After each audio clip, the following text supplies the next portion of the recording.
Bueno, me voy acercando a la mitad, digamos. Así es. Caballeros, vamos al periodo de preguntas y según el orden acordado, don Fabricio, usted hace la primera pregunta. Bien. Don Carlos, ha sido muy criticada en este gobierno del Partido Acción Ciudadana la política de liberación de privados de libertad. Una política que don Marco Fioli, actual ministro de Justicia,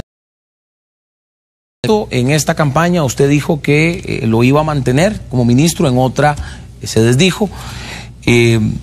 Pero también yo tengo la duda sobre qué piensa usted, no solamente sobre don Marco Fioli, sino también sobre otras figuras, como por ejemplo Alejandra Mora, presidenta del INAMU, que usted ha defendido bastante las acciones de esta institución en estos últimos encuentros que hemos tenido, incluyendo doña Sonia Marta Mora, actual ministra de Educación, que el 7 de diciembre usted le dijo al diario El País que usted respalda las guías sexuales que ella promueve, pero ahora se presentan algunos cambios que usted ha acordado con don Rodolfo Pisa. Entonces, ¿a cuál Carlos le creemos y a quiénes de estas personas va a mantener?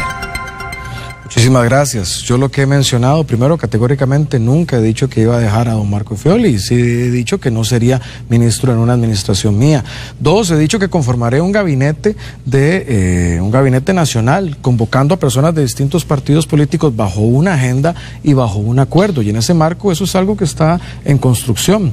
Yo lo veo muy preocupado por estas figuras, pero yo también he sido claro. Yo he dicho haré mi gabinete con un borrón y cuenta nueva. Yo iniciaré y pondré las personas que respondan a mi mando y a mi ejercicio del poder. En materia de los programas de afectividad he sido categórico y eso no ha cambiado de posición, debe continuarse. Y el acuerdo que hemos llegado también con don Rodolfo, como lo discutimos con la conferencia episcopal, es abrir procesos de diálogo, y de ese proceso de diálogo es que sale este punto que hace quitar un anexo y revisar dos de los ejercicios que son de los ejercicios polémicos.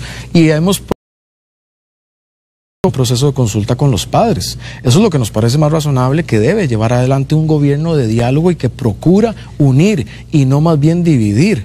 Eso es lo que llevemos adelante. Pero en esos puestos, en los distintos puestos, estará la gente más capacitada, que tenga el margen político también para llevar adelante las acciones que yo como presidente dirigiré para Costa Rica. Y eso me llena de ilusión, y habrá gente altamente capacitada con un programa, y haremos esa Costa Rica del Bicentenario que tanto estamos anhelando. Bueno, me satisface saber que nuestro discurso ha calado en la necesidad de tomar en cuenta a los padres de familia, algo que no ha querido hacer este gobierno del Partido Acción Ciudadana. Y don Carlos, la preocupación no es mía, la preocupación es de los costarricenses que se han visto golpeados por esta política de liberación de delincuentes, a la cual don Luis Guillermo Solís respondió con una golondrina no hace verano. Y hoy por hoy el sentimiento de inseguridad es muy fuerte por parte de los ciudadanos de este país, un país que ya no quiere más femicidios, que también ha crecido la cantidad de femicidios, y las acciones del INAMU. Usted no me contestó si Alejandra Mora continuará o no, pero las acciones del INAMU han dejado mucho que desear en este sentido. Y por supuesto que el enfoque nuestro, aprovecho de una vez para tocar este tema, en cuanto al INAMU, es no cerrarlo, no quitarle la protección a las mujeres, al contrario, y he demostrado una y otra vez que soy un defensor de las mujeres, y después podré explicar de qué forma lo he hecho en este tiempo que fui diputado de la Asamblea Legislativa. Pero hemos hablado de transformarlo en el Instituto Nacional de la Familia y la Equidad de Género. La pregunta, don Carlos. Bueno, y es importante decir, y usted mismo lo ha reconocido en otros debates, que en el tema de los cambios de régimen institucional, media ahí son decisiones de jueces, y en eso hay que decirlo, porque su partido y otras personas de manera deliberada quieren decir como si fuera una decisión arbitraria de una administración, y hay jueces que ordenan ese paso del régimen institucional a semi-institucional. Esa es la división básica de poderes, y eso lo debe conocer un presidente de la República. Don Fabricio, ¿cuáles serían 3 propuestas suyas para la mejora de la atención de las emergencias y los desastres? Bien, le aclaro, don Carlos, sí, en efecto, yo tengo claro que es un juez de ejecución de la pena el que toma las determinaciones, y es importante que la gente lo sepa, pero este juez de ejecución de la pena recibe una recomendación del Instituto Nacional de Criminología, que pertenece a Adaptación Social, que pertenece a su vez al Ministerio de Justicia, y está claro que desde este gobierno el Ministerio de Justicia ha tenido una política en pro de los delincuentes. Yo creo que los delincuentes deben ser restaurados, deben ser trabajados y ayudados en las cárceles para que vuelvan a salir a reinsertarse en la sociedad y no volver a cometer delitos, pero no desde un punto de vista como el que ha tenido este gobierno, en el que lamentablemente su prioridad han sido los delincuentes y no las víctimas. Y básicamente en cuanto al tema de las emergencias, bueno, los recursos tienen que llegar en primera instancia a quienes realmente los necesitan. Recientemente estuve en Upala y quedó ahí en el Facebook Live que hicimos en la manifestación en Upala, como una persona, una señora dijo, no han llegado los recursos, tienen que trasladarse rápidamente los recursos hacia las localidades que sufren una emergencia, en el caso de Upala por el huracán Otto. Pero también debe trabajarse en materia de infraestructura, de vivienda, debe trabajarse en las zonas que ya son conocidas como precisamente previendo, por ejemplo, cuando hay inundaciones, con casas que tengan los pilotes para que cuando venga una inundación, que normalmente se da, pues esté ya preparada para no sufrir los efectos de esa inundación. Y también ahí hay que agregar que los recursos deben usarse en el dragado de ríos que provocan esas inundaciones. Bueno, creo que en eso, don Fabricio, decir que tienen que llegar los recursos y que hay que hacer infraestructura es una obviedad. En eso no hay ninguna propuesta. Lo que debemos cambiar es pasar de un paradigma de manejo de emergencias a un paradigma de gestión de riesgo, principalmente por el tema de cambio climático.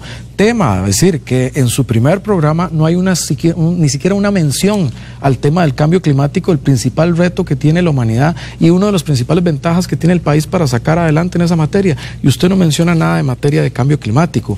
Yo además tengo la experiencia de haber participado y manejado materia de crisis y de emergencias. Yo estuve 2 meses metido de lleno en La Cruz, Upala y en Guatuso viendo el tema de la emergencia cuando estuvieron los cubanos transitando hacia los Estados Unidos, como estuve 2 semanas metido dirigiendo la emergencia del huracán Otto en Upala. Yo conozco esto a fondo y podemos darle las soluciones desde la gestión de riesgo a muchos de los ciudadanos que se ven afectados también, como fue con la tormenta Nate.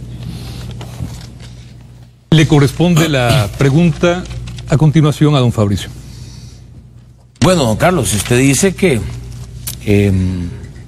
estuvo como parte de la atención del huracán Otto, yo creo que debería entonces tener una respuesta del por qué a estas alturas no han llegado los recursos, ¿verdad? Y no hablemos de obviedades, eso no son obviedades, eso son cosas que tienen que hacerse, no se están haciendo y por supuesto no podemos mencionarlas como que empezar a realizarse.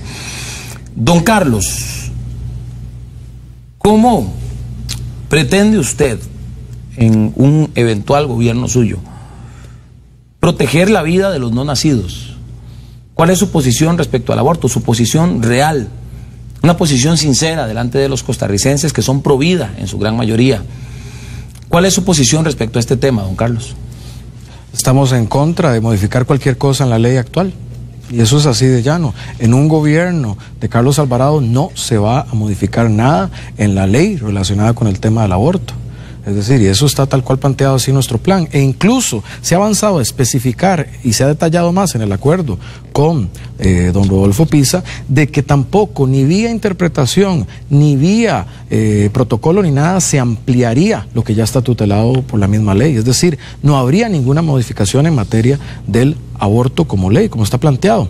Su partido y usted de manera conveniente han utilizado la campaña de decir que yo estoy a favor del aborto para perjudicarnos electoralmente, como han dicho también que somos ateos, que estamos en el Estado laico, que es ateísmo y ese tipo de cosas. Lo han hecho, como le dije antes, utilizando la religión para hacer política. En nuestro programa, desde octubre, está puesto así en nuestro programa, y también en el acuerdo con don Rodolfo Pisa. No avanzaríamos en materia que cambie la legislación o ampliar las interpretaciones en materia del aborto, y eso es así de categórico. Don Carlos, en su plan de gobierno, en la página 65, sí habla de la institucionalización de una norma técnica para lo que ustedes llaman aborto terapéutico. Dicho sea de paso, nosotros nunca hemos dicho que usted es ateo, lo hemos visto en la iglesia católica, fotografías, pero nosotros no hemos dicho en ningún momento que usted es ateo. En su plan de gobierno está, en la página 65, una norma que se ha denunciado y se conoce, es una norma que se está tratando de realizar de manera que se abran, y dicho sea de paso, costarricense, no se llama aborto terapéutico, de terapéutico no tiene absolutamente nada, se llama aborto impune, artículo 121 del Código Penal, y se está tratando de abrir utilizando el concepto de salud de la madre para, pues, utilizar cualquier pretexto con el tema de la salud para generar y abrir las puertas a abortos que en este momento no están permitidos en Costa Rica. Esto es algo que promueve Ana Elena Chacón, miembro de este gobierno y a la que usted aplaudió por lo realizado con la opinión consultiva de la Corte. Le corresponde a don Carlos la pregunta. Le recuerdo, don Fabricio, usted está debatiendo con don Carlos Alvarado, candidato a la presidencia del PAC y de un movimiento mayor. Ese es su contendiente. A ese es el que usted tiene que plantearle sus argumentos. Y ese, el que va a liderar el próximo gobierno, es el que ha dicho que no se va a modificar nada en materia del aborto. Y para que quedara claro, fue que deliberadamente en el acuerdo con don Rodolfo Pisa, eso que usted plantea ahí queda diáfano, para que no asusten a los costarricenses con los temas que usted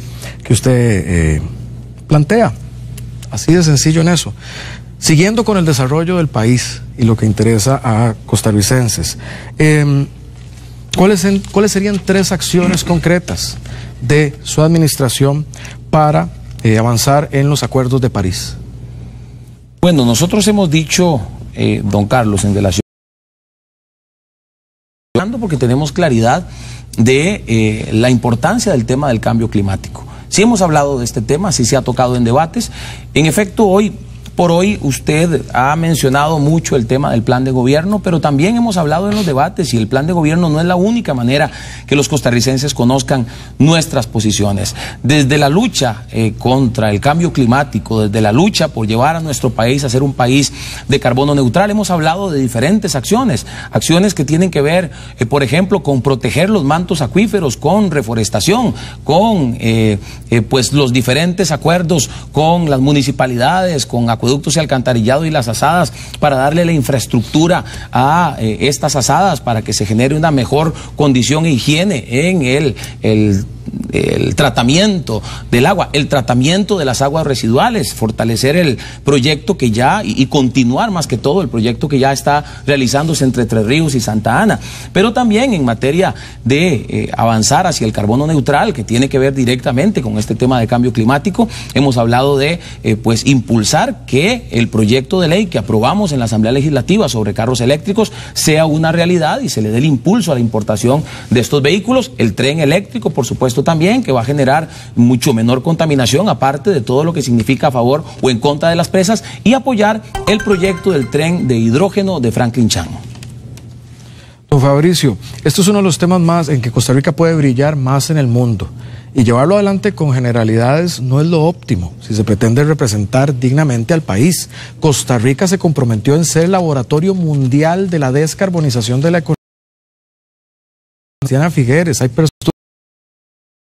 doña Cristiana Figueres, hay personas de la talla de la ambientalista Mónica Araya en materia de vehículos eléctricos, como fue un proyecto de Franklin Corella y de Marcela Guerrero que fue aprobado, ambos del PAC. Lo que necesitamos hacer es descarbonizar la economía, es pasar del uso de combustibles fósiles, gasolina y diésel, a energía renovable y limpia, cambiar la forma en que disponemos de nuestros desechos, ahí generamos muchísimas emisiones, y mejorar nuestras prácticas agrícolas. Esas son las 3 áreas donde en verdad lograremos la carbono neutralidad, pero eso es una de las áreas donde Costa Rica puede brillar, y no podemos satisfacernos nada más con generalidades o con decir yo he hablado en los debates. Sí, hablaba en los debates, pero no tiene un plan concreto para llevar esto donde Costa Rica debe brillar en el mundo.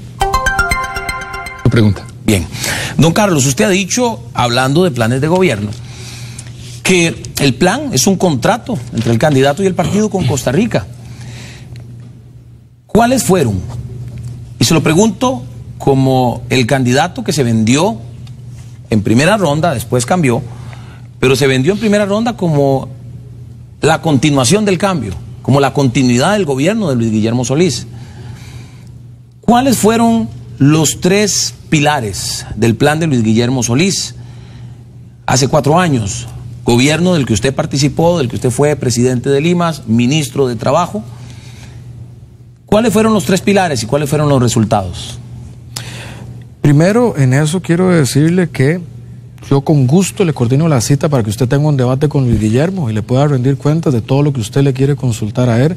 Yo tuve la gestión en ese gobierno, hice cosas importantes como reducir pobreza, renegociar atender emergencias o mejorar sistemas de pensiones, y de eso me siento muy orgulloso, y eso determina y señala cómo puedo gobernar este país. Yo no le puedo decir, o le puedo decir claramente los 3 de Luis Guillermo, pero mejor le digo los 5 pilares de nuestro programa. La profunda mejora de la educación pública, uno central. El empleo con enfoque territorial para generar empleo en todos los cantones y no solo concentrado en el gran área metropolitana. Una iniciativa para acelerar el transporte, la movilidad urbana y el ordenamiento urbano que tanto problema tiene. Un cuarto punto que tiene que ver con toda la reactivación económica, quitando tramitología, acelerando trámites, digitalizando, modificando instituciones como Setena, el servicio fitosanitario, el registro en el Ministerio de Salud, las municipalidades, Hacienda, la Caja, y una iniciativa interinstitucional también con las municipalidades y el Ministerio de Seguridad para reducir la inseguridad ciudadana, porque esos 5 temas, además de todo lo relacionado a la Caja del Seguro Social, es lo fundamental que tiene que sacar adelante este país. Usted sigue viendo al pasado, yo estoy viendo hacia el futuro, lo que necesita Costa Rica. Como le digo, yo le concerto la reunión para que usted hable con Luis Guillermo. Yo voy a estar gobernando y viendo hacia el futuro.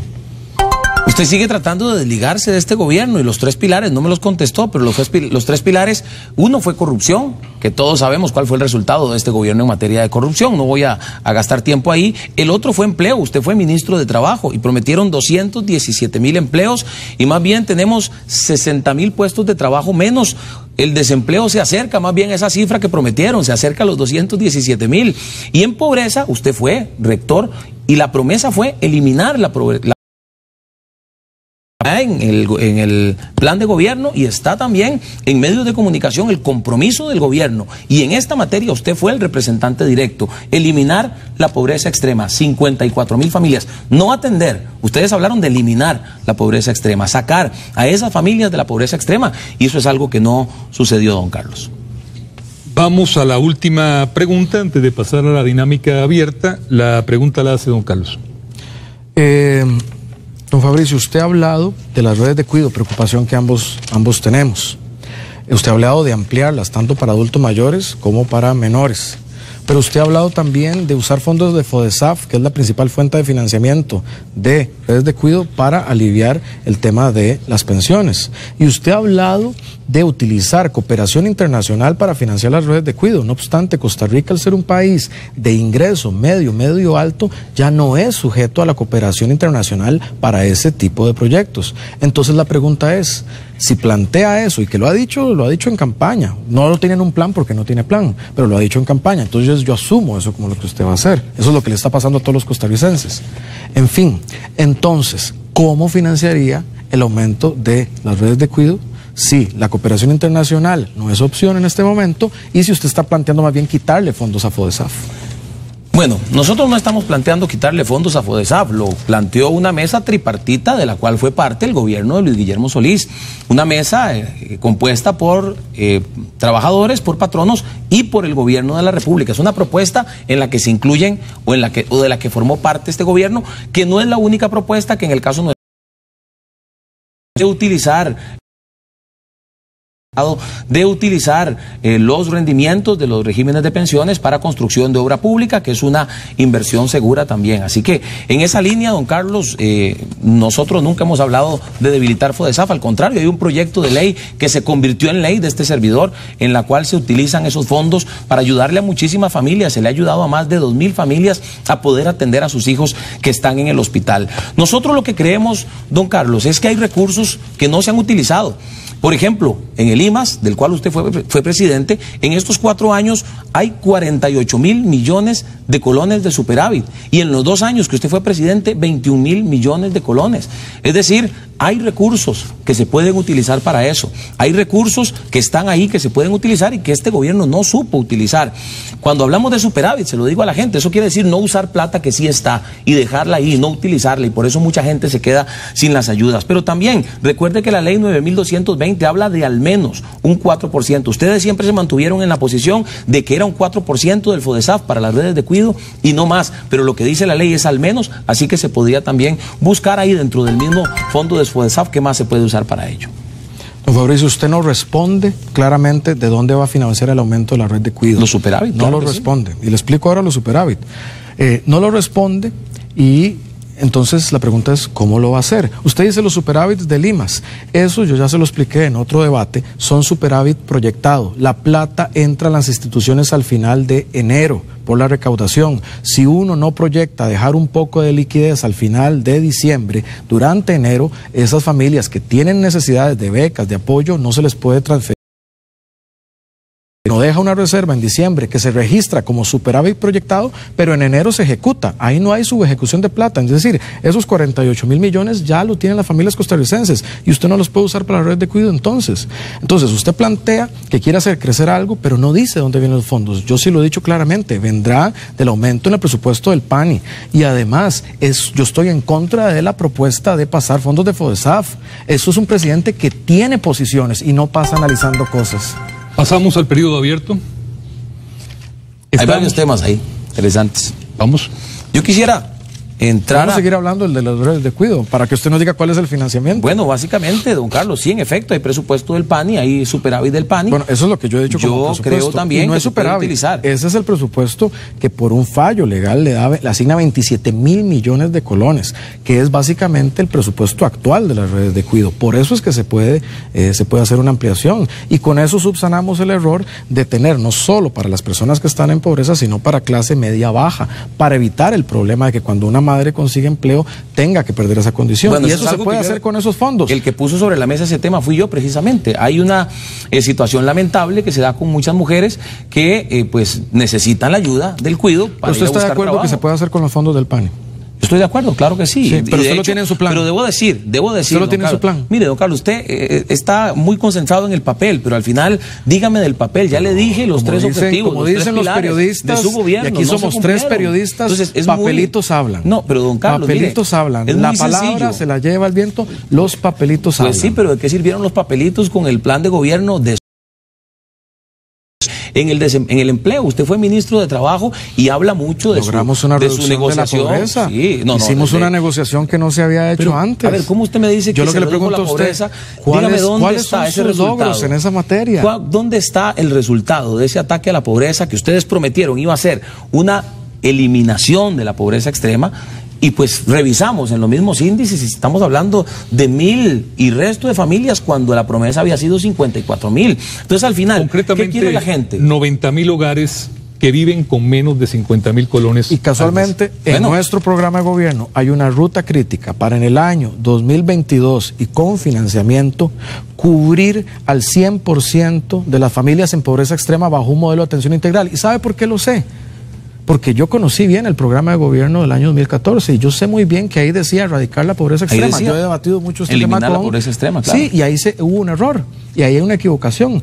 Pero yo sé leer eso. ¿Quién se equivocó? ¿El que hizo el plan o se equivocó usted como presidente de Limas? El que hizo el plan. Bueno. Pero yo sé cómo corregir eso y está en nuestro plan, que es, y lo tengo financiado, y hicimos el programa que puede hacer eso, que se llama Puente del Desarrollo, al año 2022, y se lo digo así categóricamente a los costarricenses, porque sé que se puede hacer. Cubriremos al equivalente el 100% de las familias en pobreza extrema con un modelo no asistencial, sino un modelo integral de oportunidades, y lo sé porque lo tenemos financiado, y así estaríamos avanzando más ágilmente que los objetivos de la Agenda 2030 en esta materia. ¿Y por qué no se Costa hizo? Rica se convertiría en líder. ¿Y por qué no se hizo en este gobierno? Claro que sí. ¿Por qué no se hizo? ¿Por qué no se trabajó en este gobierno? El día de ayer la estrategia y ya ha atendido de manera integral a 54.000 familias. Pero no es lo mismo atender que sacar de la pobreza. Y lo que ustedes plantearon fue sacarlas de la pobreza.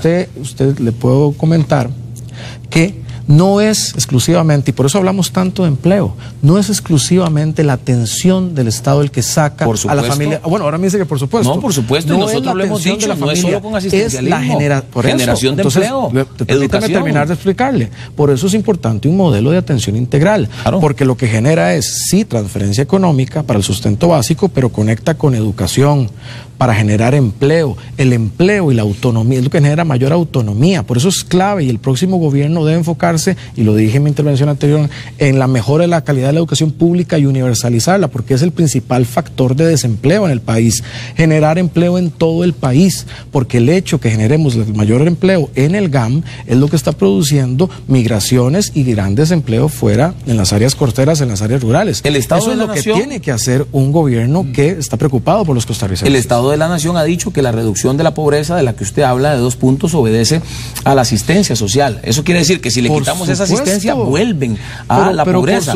Pero déjeme decirles, no, ya usted habló bastante, Ricardo, déjeme. Permítame ahí para explicar eso 20 segundos. Casualmente es por eso, porque detrás de esa transferencia económica está conectado al programa integral de desarrollo. Pero realmente esa es el gran innovación de este gobierno. Bueno, y por lo menos sí debo decir en estos 33 segundos que pues nosotros fuimos los primeros que dijimos que no se ataca solo con asistencialismo. Empleo y educación. Lo planteamos y lo hemos dicho desde el principio. Hemos dicho que la generación de empleo debe atacarse precisamente con llevar empresas, con llevar generación de empleo a las provincias que están fuera del gran área metropolitana, esto en concordancia con un fortalecimiento del INA para que le dé a la gente las carreras y las ocupaciones en las que pues van a encontrar trabajo en esas empresas. Lo que sí es una realidad, caballeros, es que hay 1.100.000 costarricenses, un índice de pobreza del 20%, que no es culpa de este gobierno, se mantiene desde otros gobiernos, don Fabricio, yo creo que en eso hay que reconocerlo, claro, que indudablemente es motivo de vergüenza para nuestro país. Así es. Que 390.000 hogares viven con menos de 47.000 colones. Esos costarricenses están esperando acciones concretas del próximo gobierno, sea el que sea. Así será. Vamos a una pausa, regresamos aquí al debate en Televisora de Costa Rica con don Carlos y don Fabricio Alvarado.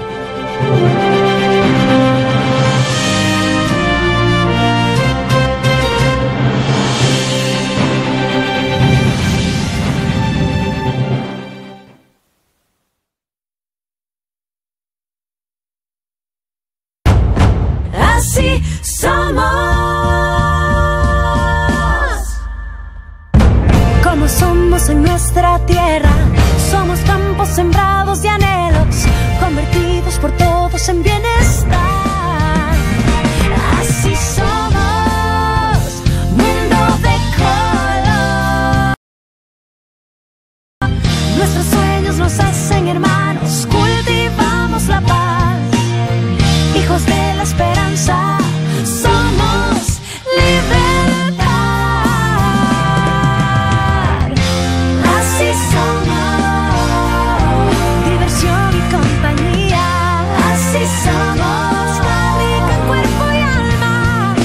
Somos Teletica, Teletica Canal 7, siempre con usted. La activación política empezó con el combo del ICE. Yo creo tener las intenciones correctas. Algo inédito. En la Costa Rica después de 1953, en la Costa Rica de la Segunda República. Por primera vez se enfrentan en una segunda ronda electoral. Lo que ahora sí será definitivamente la recta final de la campaña electoral.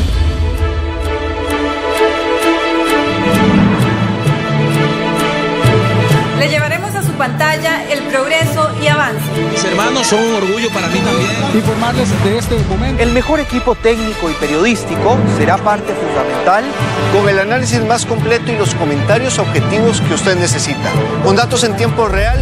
Este domingo, 1 de abril, le acompañaremos, pues en Teletica es un privilegio trabajar siempre para usted.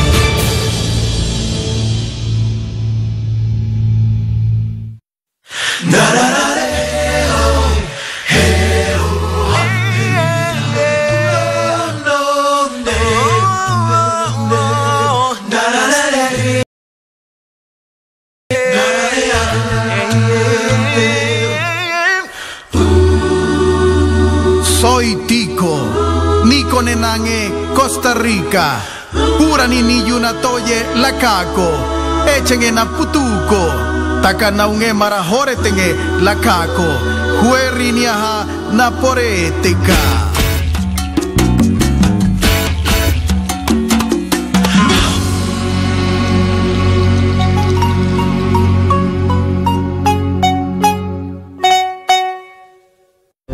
Quiero lo mejor para mi país. Necesitamos empleo. Quiero seguridad. Tenemos que unirnos. Ya me informé y tomé una decisión. Hagámoslo por la educación. Una Costa Rica es de todos. Para mi país. El servicio de salud es importante. Por el desarrollo. Tengo libertad de elegir. El servicio de salud es importante. Que se cumplan las obras a tiempo. Gobierno Es mi derecho. Inclusión Integridad. social. Necesitamos empleo. Vamos Me gustaría todos. que haya más unidad. Tenemos que unirnos. Es mi derecho. Es importante. Más de 3 millones de opiniones tienen el derecho a decidir. No deje que unos pocos lo hagan por usted. Vote. Teletica, siempre con usted.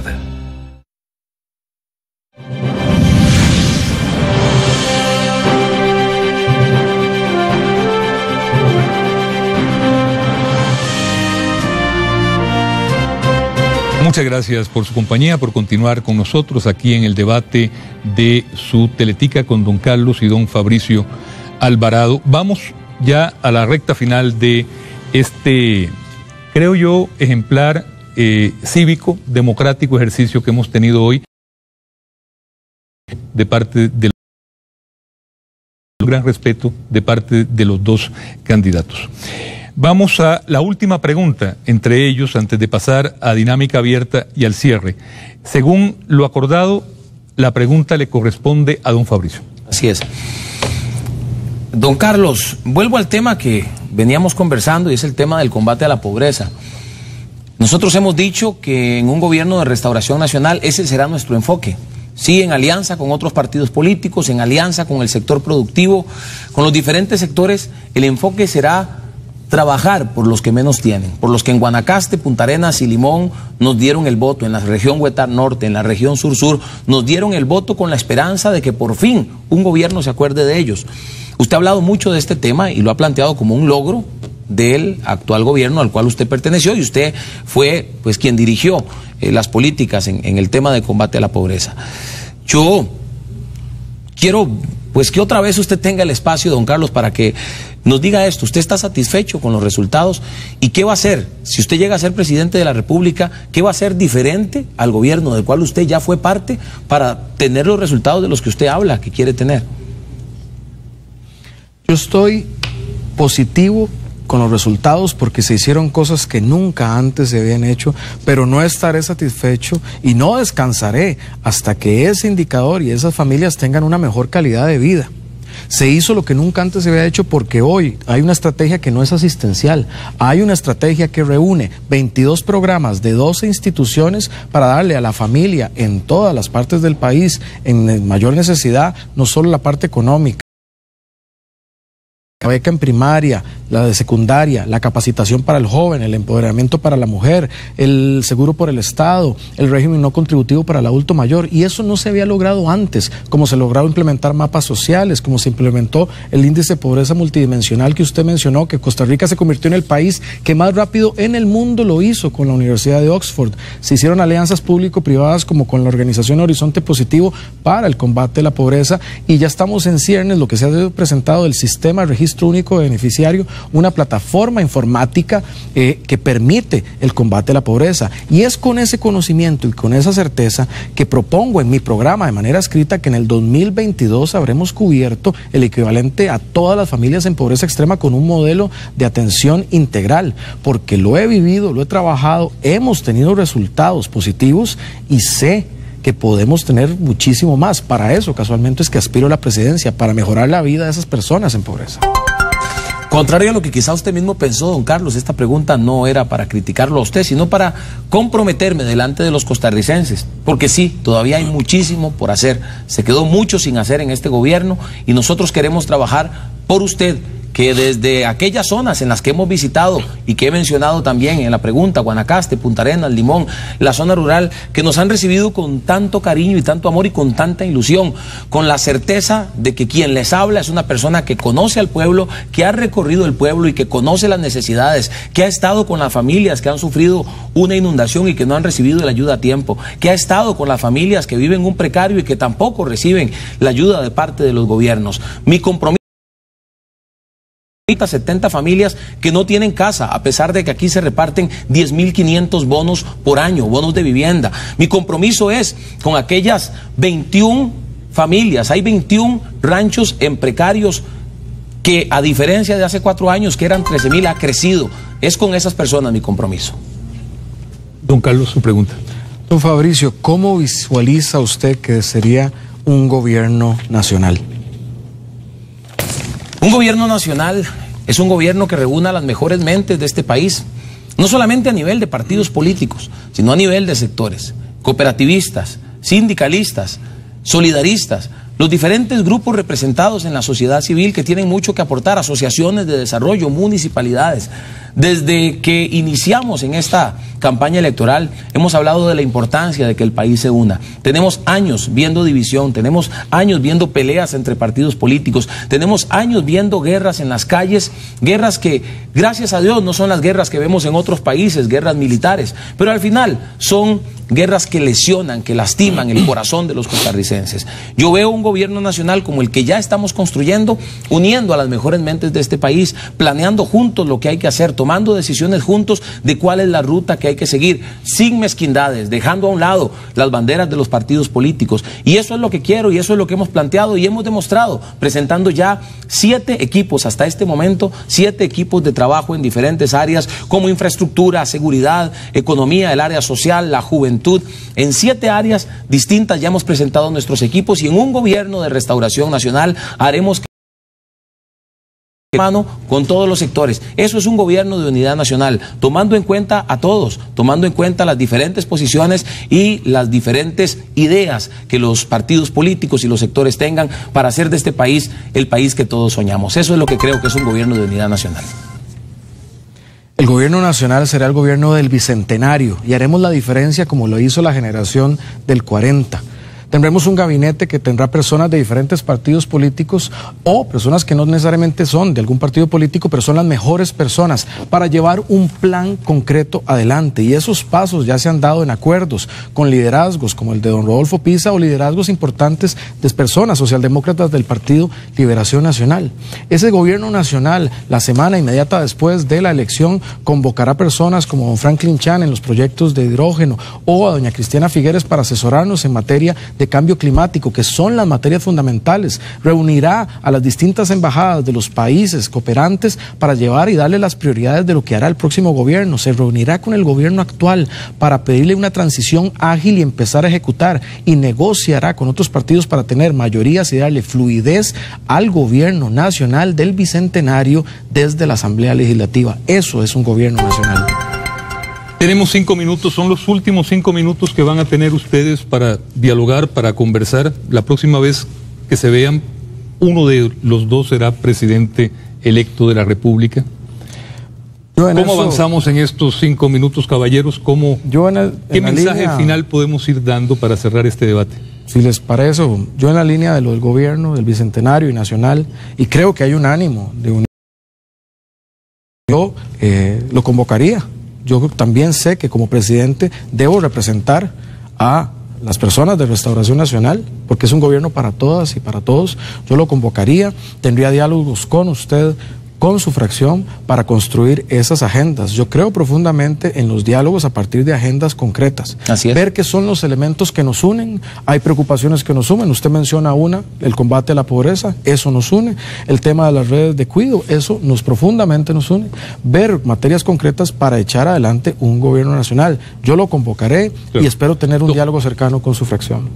Retomando lo que dice don Carlos, ¿qué lo une a usted con don Carlos?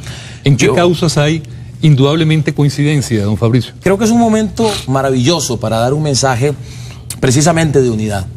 La guerra que se ha dado en esta campaña política por distintos temas pues que sí, son temas polémicos, ha hecho que incluso gente piense que Carlos y yo somos enemigos y que hasta en lo personal nos llevamos mal. Y hemos hablado varias veces, y déjeme decirle al pueblo costarricense que Carlos y yo hemos conversado varias veces sobre la importancia de ponernos de acuerdo una vez que esto pase, y que quien quede en la presidencia de la República tenga la sabiduría, deje la mezquindad a un lado y pues sepa acercar. En este caso, yo lo dije también al principio de este debate, convocaré a don Carlos también para que forme parte de esto. Nos unen muchas cosas, la preocupación por el tema de la pobreza, bueno, nos une que somos ambos comunicadores, nos une que pues ambos de alguna manera tenemos son primos y de la misma generación, tenemos un cantando, no sé si es que esconden los videos o qué, pero básicamente nos costó encontrar algunos, hay que reconocerlo. Bueno, básicamente el punto es que nos unen varias cosas. Además creo que formamos parte de una nueva generación política que ha demostrado que se puede debatir con respeto, que se puede debatir con ideas, que se puede debatir y con propuestas concretas. Creo que las hemos presentado, creo que hemos sido serios en nuestra propuesta, y más allá de las diferencias que aquí han quedado en evidencia y en los debates anteriores también, yo creo que al final a los dos nos une, y lo reconozco en él también, un gran amor por Costa Rica. No soy mezquino en eso, y quiero que ustedes sepan, costarricenses, que como presidente tomaré en cuenta absolutamente a todos los sectores, aún a los que quizá con los cuales no concordamos en algunas ideas, porque al final debemos pensar en Costa Rica. El que esta campaña tenga un cierre con un buen suceso, don Ignacio, don Fabricio, depende de dos de las tres personas que estamos aquí en esta mesa. Depende de don Fabricio y de mi persona y el liderazgo que imprimamos a partir del 1 de abril. Una vez conocidos los resultados y las acciones inmediatas que tomemos en ese sentido.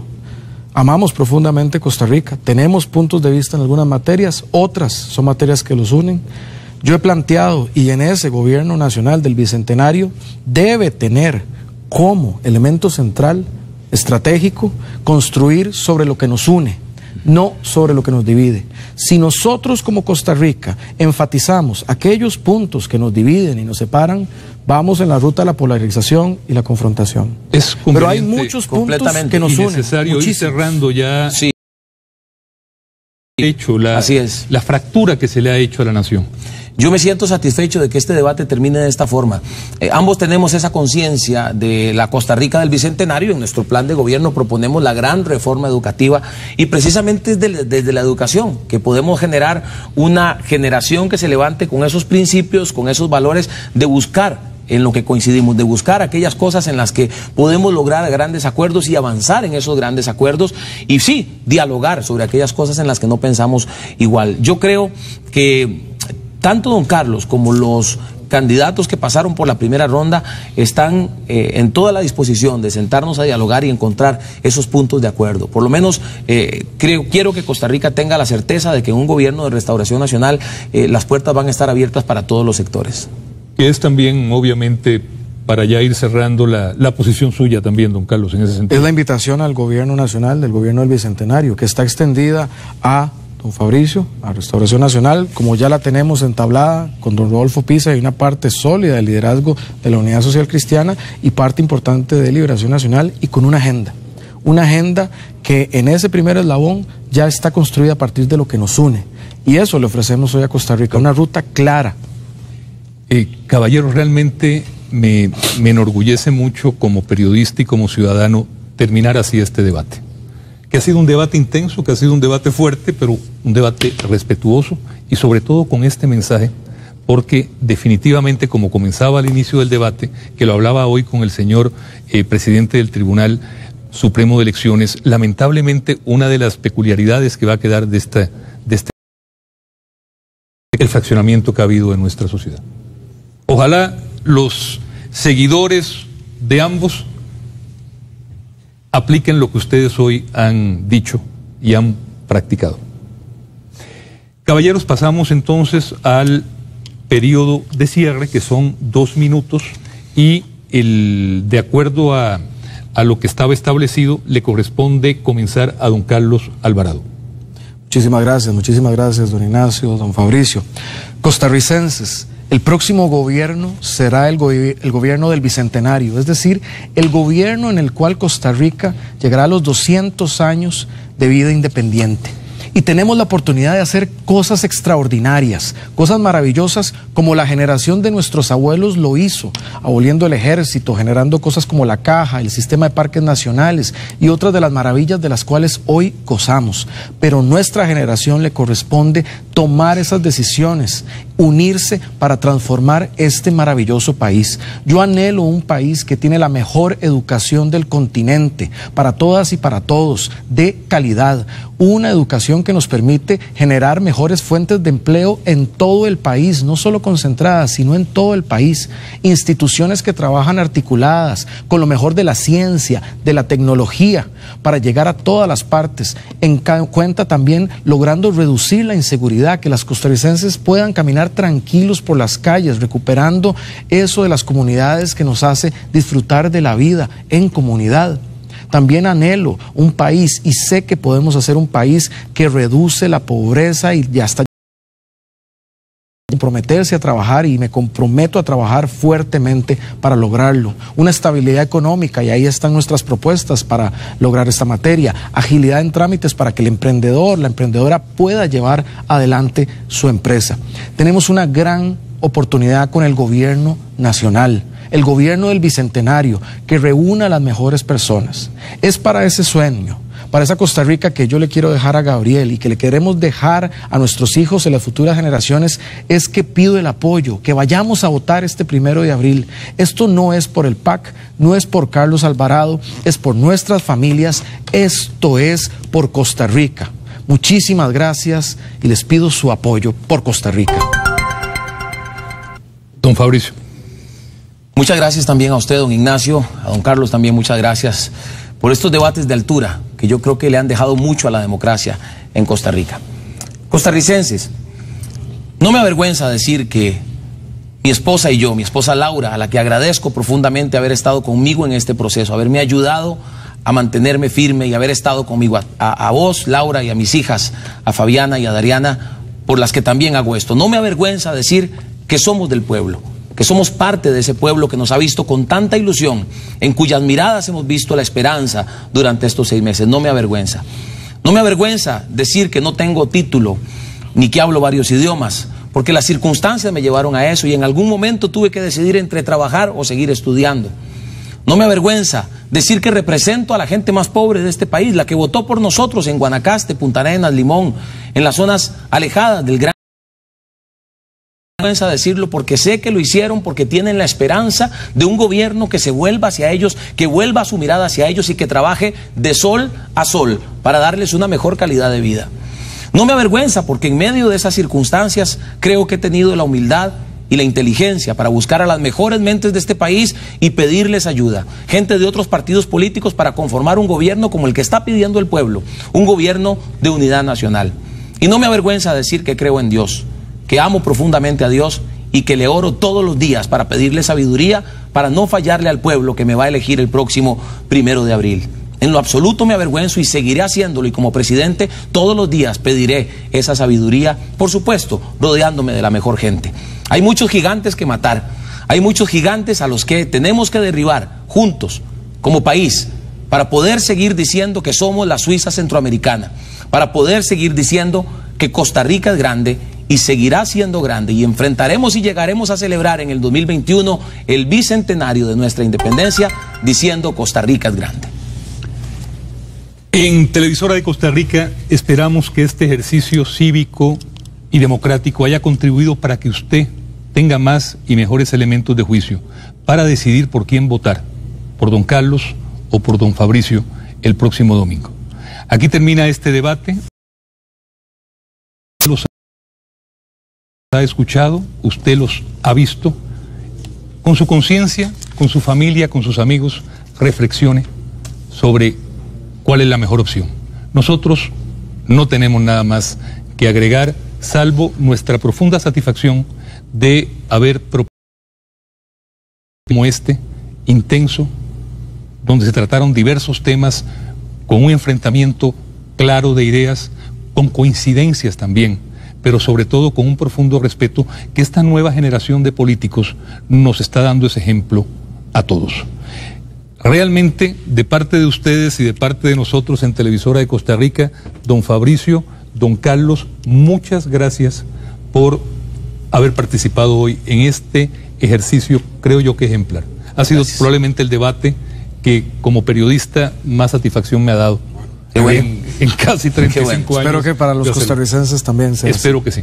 Gracias. De verdad que muchas gracias. Muchísimas gracias. Señores, y ojalá el mensaje que ustedes han dado hoy se respete y se lleve a la práctica en los que nos queda de la campaña por parte de todos los seguidores. Buenas noches. Señores primos, mucha suerte para el domingo. Muchas gracias. Igualmente. Buenas noches. Gracias.